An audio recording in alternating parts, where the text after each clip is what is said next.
Welcome back to part 2 of episode number 244. It's time for us to get into the hot tags of the week. We're going to be breaking down some news, rumors, interesting stories, and whatnot from the past few days in the world of sports, entertainment, and pro wrestling. And let's start off with something that's a little controversial. We're sort of on two different sides of the fence with this. The new logos for Raw and SmackDown. I am okay with the SmackDown one, hate the Raw one. Wago, you're the complete opposite. You like the Raw one and you hate the SmackDown one, right? Yeah, I like the Raw one. I'm not in love with it though. It's it's pretty standard. It's nothing special, but I like that. It's simple. It's to the point. It's got that old school look to it. SmackDown just seems like it's squished. Where are you on this, Kalen? I'm more on page with you, Tony. I am not really a huge fan of the Raw, and it's mostly just because of the W. The sides of the W aren't curved. It's an M. It's an upside down M. That's the part that bugs me the most. And I understand, yeah, whatever. It's the new style. I'm just not used to it. Maybe I'll get more used to it as the weeks go on, which is likely. But right now, I'm just not in love with it. See, it looks too simplistic to me. You know, simple is good, simplistic is not good. And to me, it just seems like, oh, let's just pick a random font. Okay, there it is. There's your logo. That's with the SmackDown totally one, what I agree with. With the SmackDown one, I like it better than the Raw. But it seems, I don't know, it looks a little TNA-ish to me, you know? Sort of like the Impact logo, but I like it better, but neither of them I'm really super crazy about. But I prefer SmackDown to the new Raw logo. A lot of people criticizing the SmackDown one for being too Impact Wrestling inspired, and I can see that. They're extremely similar. But my issue with the Raw one isn't as much the W. I hate the W, but I hate the R even more. It's like barely an R. Like the curve on the inside of the top part doesn't go in all that much. So it almost looks like a fucked up D. Or like a B that didn't get connected at the bottom of it a little bit. Like, I don't like it. I like the intro video where it has like sort of like a branding iron. That looks kind of cool. And I like the SmackDown intro a little bit. I don't like the theme songs. Those are throwing me off. But well, I don't mind Shinedown as a band typically, but they do have same song syndrome, so that's the only thing I think Raw's got going against itself. But the themes, they're not too bad. Not the best. I think the best one they've ever had was 2003 period of Raw. I think was it Cross the Nation or something like that. That's a good song. I always like Burn It to the Ground.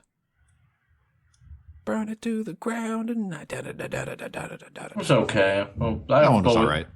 I've always preferred that 2003 and onwards theme. That was fucking awesome. Pretty much the past couple of themes for Raw I've liked, and I haven't really liked a lot of the SmackDown ones, but I haven't had to watch it, so it's been okay, you know? But, I mean, eventually we're going to get used to them, I'm sure, but I still think that the SmackDown logo looks like it would have fit with the other Raw logo more because it's got, like, that underline and the top line, which is what Raw had with the bottom underline. So when they made the new SmackDown thing, I was like, oh, that's cool. They're going to redo SmackDown. And then when they redid Raw, it was like, wait a minute. Now you're making SmackDown look more like Raw and Raw look different. What's the point, sort of? So I don't quite get that.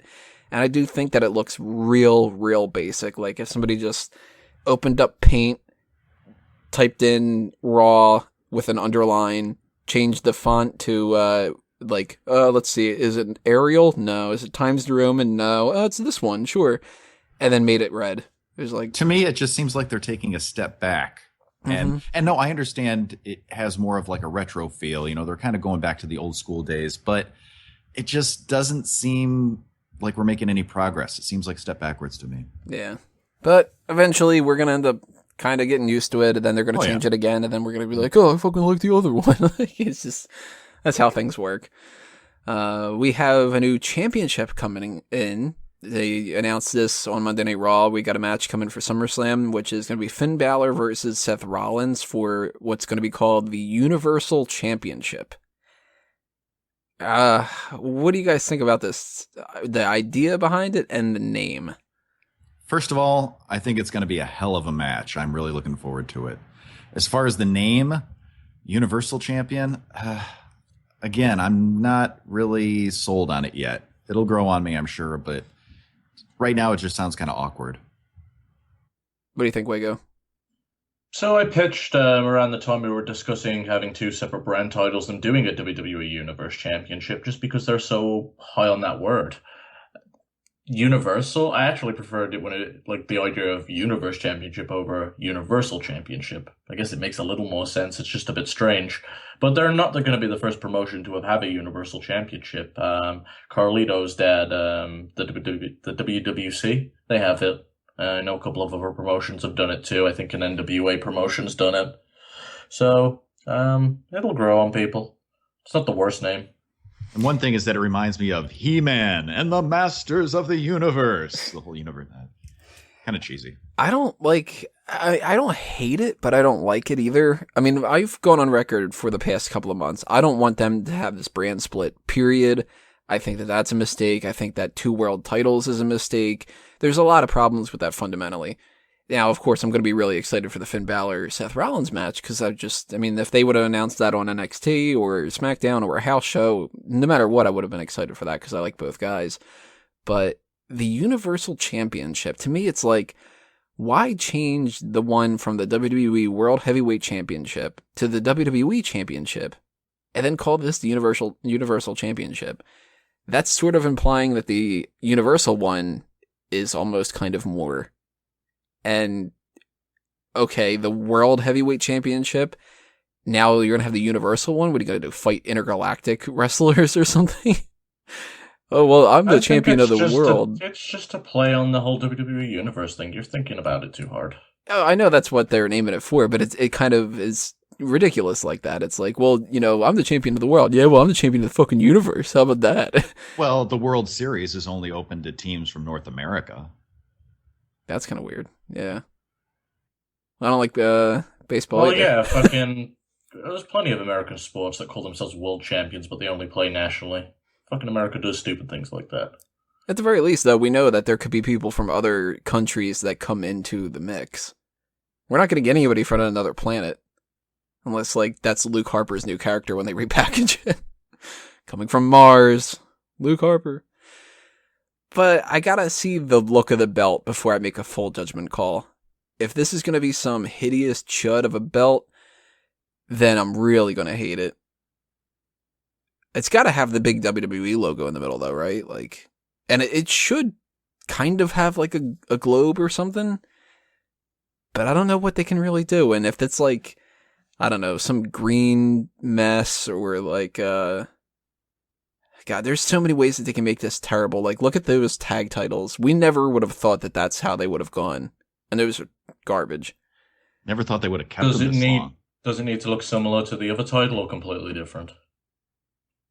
Yes. Well done. I don't know. It can't look too similar, but it can't look too different either, I think.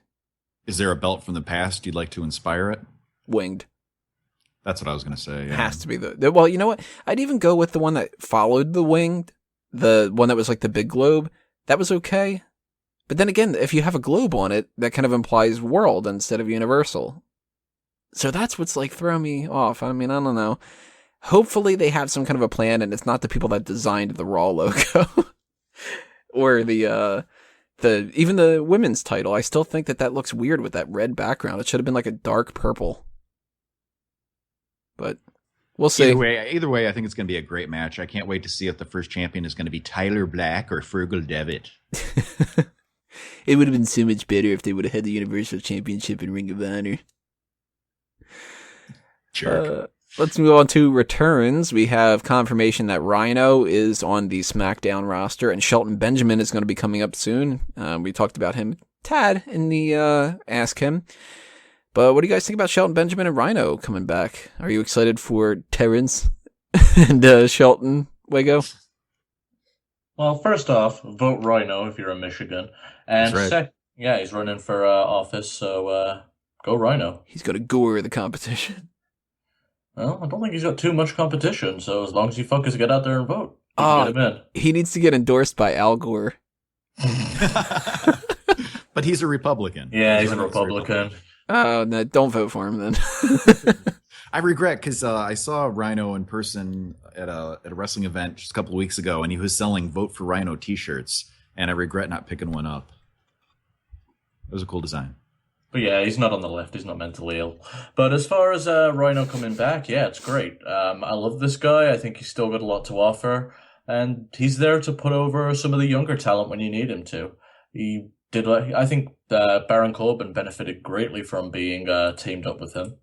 We've seen how much he's improved now. We always talk about it. As far as Shelton Benjamin goes, dude's old. I don't think He's gonna 41. Yeah, he's old. I don't think he's gonna be like as good as he used to be, but we'll see. I'll give him the chance at least. I mean, he's gotta. I mean, it's in his theme song. Ain't no stopping him. Someone fetch my walker. Kalen, what about these two? What do you think? Well, I've always liked Rhyno, been a big fan, and we've seen recently that he can still go. So I'm excited to see him back, and yeah, it's good that he's going to be helping some of the younger talent. As far as Shelton Benjamin, I've always liked him too. I'm not really familiar with what he's been up to lately, but I'm excited to see him back in the ring. I think he's going to be a good addition to the SmackDown roster. So go Shelton. I didn't realize he was 41. Relatively speaking, I mean, he was a part of the company for a long time, a while ago. Like, his last match, for those that were paying attention to the Ask Him or whatever, I think it was like 2011. Yeah. So he's been gone for a couple of years. That 5 years can make a big difference between 36 and 41. But I'm excited about these two. I think that Rhyno, he's never been like a big favorite of mine or anything, but hey, if he's going to be there to put over some different people, he's going to like maybe have another spark of a feud with Baron Corbin, kind of pick that back up. Cool, why not? Shelton Benjamin, I've always been a big fan of. And I actually am kind of hoping that maybe he's the Miz's first opponent with this new brand split for the Intercontinental Championship. I'd love for Shelton to just get right into the mix. As long as he loses to The Miz, because... Oh, he'd have to lose, yeah. Yeah, I actually think Miz has been one of the better Intercontinental Champions we've had in a while. Doing very well with it. No, I'd like to Agreed. see some kind of a feud where, like, Shelton comes in, Miz is like, you know, who do you think you are coming back here? I've been the man since you've left and all this sort of kind of stuff. And Shelton's like, dude, you can talk a good game, but I'm a fucking wrestler. Let's wrestle. And Miz gets, like, a, you know, cheap victory over him and stuff. Like, that'd be a kind of cool feud, I think. They must be happy to be back in WWE, though. I say they, sorry. Shelton should be, because when him and Charlie Haas went to Ring of Honor, I know for a fact those fucking kicks hurt and those stiff matches they had with the Briscoes and everyone else. Plus the pay, too, is probably better. Mm-hmm. Like, I Someone's just watched them paying have me to now. convert. I watched them have to convert to that style, and they did it very well. But fuck me, you could tell it was a lot rougher to what they're used to. Yeah, in WWE, you could just be like, oh, he hit me. Suspend him, please. We have two other people that possibly could be returning soon, but we don't know for sure. Curt Hawkins might be coming to SmackDown, and Jinder Mahal might be coming to Raw. So the first thing I have to ask, of course, Jinder Mahal, if he returns, he's coming in as a babyface, right? We're finally going to get that babyface. No, because he hasn't turned then. He's just coming back. It's been a long turn, because he was a heel when he was leaving. No, it's not correct unless he appears as a heel and turns face. Yeah, that doesn't count. The prophecy needs to be fulfilled the correct way. If this happens, and he comes back and turns face, we fucking called it. It'll be the same, like, well, then we'll just have to go back to the CM Punk return imminent thing that you were doing for a long time, too. That'll be the next thing. I don't care. When he's soon, like, if he returns fucking 10 years from now, I'm going to be like, got it. I told you, work. The whole thing's been a work. And the Montreal screw job, too. Curt Hawkins going to SmackDown makes a lot of sense, though, because Zack Ryder is there, so maybe they're going to start pairing back up again. Maybe they're going to feud. I don't know. Kalen, what would you like to see with these two? Or do you even want to see these two come back? I'd like to see very little of these two. Not a big fan of either guy. Which two? I missed two, so who you said? Mahal and Hawkins. Oh, okay. Mahal. Mahal, I don't mind. He's fine if you want to stick him with Heath Slater, get Drew back in there. I love the three-man band. I thought they were a great comedy act. By the way, Drew McIntyre, obvious pickup in this draft. Like, since the split, that's a talent you need to re-sign. Is he still, like, in TNA, though? I don't think they pay them money, so he should be good to leave. They're like, we can give you food stamps, and they're like, these aren't food stamps. You just drew on a couple pieces of paper. Now, I'm glad you said Curt Hawkins, because that guy is ultra talented. I know Kalen said he didn't really want to see him, but I think that's a guy they missed the boat with. If you watched him on Superstars, he was constantly trying new things, different looks. He was pretty capable on the microphone. Yeah, I know. How you preface it with, if you watched him on Superstars. It's like, first off, no. Exactly. And second, it's a shame that he's only on Superstars. But I actually went out my way a few times to watch Curt Hawkins because I really admire his shit. So, really happy to see him back. And if he beats Zack Ryder 20 times in a row, I'll be very happy. So would you guys rather see Hawkins and Ryder team up as the Major Bros again? No, Curt Hawkins is above him. Oh, I was going to say, you either have the Major Bros or the Hype Bros.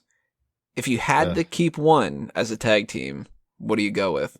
Because the benefit of the Hawkins-Ryder team is you don't give that spot to Mojo Rawley. The downside... I'd actually say the Major Bros. I'd actually say the Hype Bros. I'd keep those because that actually sandbags Zack Ryder's career more, increases the chance that he gets released.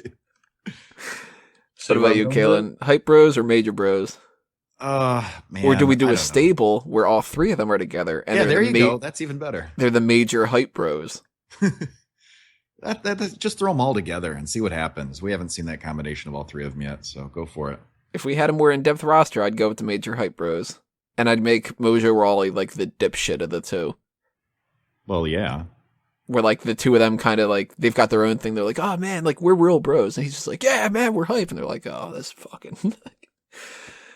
he's the third wheel, basically. Who knows? We're going to see. Jinder Mahal might be popping up like next week as far as we're concerned. Same thing with Curt Hawkins. But I assume Curt Hawkins probably isn't because Shelton Benjamin was added. So, eventually we'll be seeing these guys pop up. Let's talk about squash matches. There has been a report that there's going to be more squash matches in WWE, and we've actually started to see this happen because we had a couple just on this episode of Raw and SmackDown. Braun Strowman destroyed whatever that guy was, one of the most awkward-looking people I've seen in WWE in a long-ass time. He was like, they chose him just because he looked like that. Oh, Where is your chin? The first thing I thought of was, did you ever see like a baby bird that was like kind of struggling to survive? That's basically it. Like, ugh. So glad that Braun Strowman destroyed him. But I've not been the biggest fan of squash matches. I kind of think that that's like, they're useful and they have their purpose, but it's also kind of pointless for me to watch. And if you have got a 3-hour episode of Raw, a 2-hour episode of SmackDown, I kind of don't want to like have to set aside 5 hours a week to watch like, okay, Nia Jax is going to destroy somebody and Braun Strowman's going to destroy somebody. At that point, as soon as they come out, I just am going to go do something else. You know what I mean? I don't know. I don't mind the squash matches. I think it's kind of cool to watch. I just hope they don't overdo it. Feed them a couple of people a few weeks in a row and then put them into a program with somebody. I don't know. It's one of those things where it's definitely takes me back to the older shows where they would do this more often. So I like that because you're not really sacrificing anybody who's on the main roster. You could put Heath Slater in there, but just everybody beats up Heath Slater, so it doesn't really do anybody any favors. The club doesn't. So I think this is cool that plus some of these indie guys are getting some exposure, so that's cool for them. As long as they don't overdo it, I like seeing these. As long as they're short enough. Way go, pro con. What do you think? I'm a very big advocate for squash matches. I think it's been a important tool that pro wrestling has lost, not just WWE. Nobody does these anymore. They're very beneficial. Helps get a guy. It helps establish a guy week to week without having to sacrifice any other talents. If he just runs through a roster member each week, he's going to run out of guys very quickly. Especially in this brand split. He's just going to Especially in this brand split. Especially in this brand split. Especially in this brand split. But yeah, so. Especially in this brand split. I kind of felt like it needed to be said another time too. I don't know why. But yeah, big tool that's been missing for a while. Glad it's back. They can only benefit from it. They've just got to be careful not to do it every single week. Have a couple one week, then don't have one next. Then bring it back. Wait, are you talking about Hawkins again? A big tool that's been missing for a while? I was going to make that joke, damn it. On that note, where's Peyton? Especially in this brand split. Let's talk Brock Lesnar here. Apparently, he will not be suspended. And the reason why is he's classified a part-time performer. And those, this whole time, of course, we haven't heard about this until right now, have been exempt from the wellness policy. Well, this is shitty. Doesn't surprise me. Wouldn't be surprised if Lesnar actually had it put into his contract. In addition, technically, he's not guilty of anything yet. He hasn't, he probably is, but it's not official yet.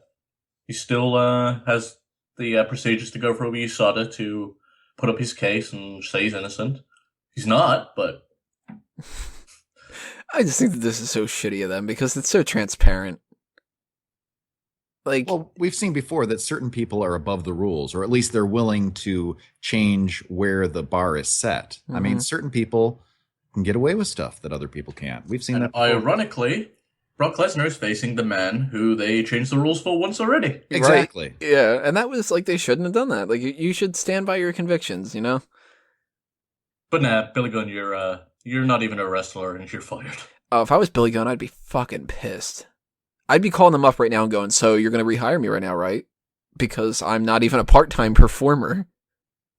If Brock Lesnar can skate by because he's a, quote, part-time performer and Billy Gunn gets fired as a trainer, that's bullshit.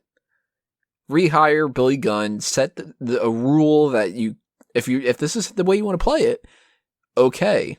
But it needs to apply to everybody then. Well, as soon as Billy Gunn starts drawing the same money as Brock Lesnar, then they'll think about it. He's the one Billy Gunn, though. There's no other like him. He's an ass man. Bum, bum. Whoa. He's an ass man. Hey, let's do the final hot tag of this week. This one is just a mess. Jeff Hardy was wrestling at what is called Bloodymania 10, which first off, give me a fucking break. Bloodymania 10. Hate indie wrestling like that. And after his match, he just decided to attack a bunch of random inanimate objects. He was drop kicking a ladder and just flipping around, really making a case for him to get rehired by WWE. So he gets interviewed and they say, what would you want your last match to be? And he goes, I want to wrestle The Undertaker in Hell in a Cell at WrestleMania. Dude, you aren't getting rehired and put in that kind of a spot if you're probably high off your ass. Oh, he was high as shit. Just drop kicking ladders and stuff. What is wrong with this dude? I mean, outside of drugs. He got deleted. Yeah, that's true. I guess that's what happens when you get deleted. It's my mind's fucked up, man. You don't understand. You've never been deleted. Kids, whatever you do, don't get deleted. Whatever you do, don't be like Brother Nero. Just a mess, right? Yeah, I mean, I saw the video, and I think somebody in our group posted the video, and I watched it. I could believe it, but it's what the hell are you doing, Jeff? It's really ridiculous. How the mighty have fallen. I used to really hold the Hardys in high esteem, back in the day, but boy, how the mighty have fallen. We go round us out here. What do you think is the next step for Jeff Hardy other than probably one foot in the grave? He'll be cool. He'll just cut another revolutionary match promo thing and be good. Ugh. Still have not checked out the final deletion. You need to watch it. I kind of don't want to now. I think you do need to watch it. I think just so you can get a concept of what everyone's talking about, because I want you to realize that it's not that fucking special. Yeah, don't go into it with any kind of expectations one way or another. Just watch it, just flat, plain, and take it for what it's worth. I don't think we've talked about it too much on the show, so can I just see if you agree, Kalen? Sure, what's up? It was a goofy, funny video, and that's about it. Yeah, it was campy, it was cheesy, it was fun. I enjoyed it. I probably would never watch it again. Has it revolutionized or anything like that? Has it revolutionized pro wrestling for you? Has it changed how it's going to work? No. I don't want to see stuff like this all the time. Once in a while is cool, but I don't know. It was cool, but it's getting a lot more hype than it deserves, I think. I enjoyed it. Raleigh. Yeah, right. I haven't had an urge to watch it really because I've heard both things. It's like this is the best thing ever and this is the worst thing ever. So it's like, well, then so it's just mediocre, I guess. It's somewhere in the middle. It's entertaining. It's a spectacle. You have to watch it. Just see it, and that way you can be part of the conversation. You can make your opinion one way or the other. Still might be doing a Smark announce table for that. I don't know. And if you want your opinion heard, you can drop a comment in the section below. That's right. What did you think? What did you think of the final deletion? What did you think about these hot tags, by the way? Which ones were the hottest? I'm going to assume the Raw logo. But Caliente. That's just because it's got that branding iron. Whatever the case may be, though, we are going to take a break. We got the rest hold coming up next, everybody. We need that little break because when we come back, we're going to start getting into all of the July mailbag questions that you guys sent in. Actually, not all of them, because some of them we're not going to answer. But we're going to answer the majority of them in part 4. Click on part 3. Part 4 is coming up after that. Part 5 is coming up after that as well, because that's how numbers work. And we'll see you guys in 3, 4, and 5.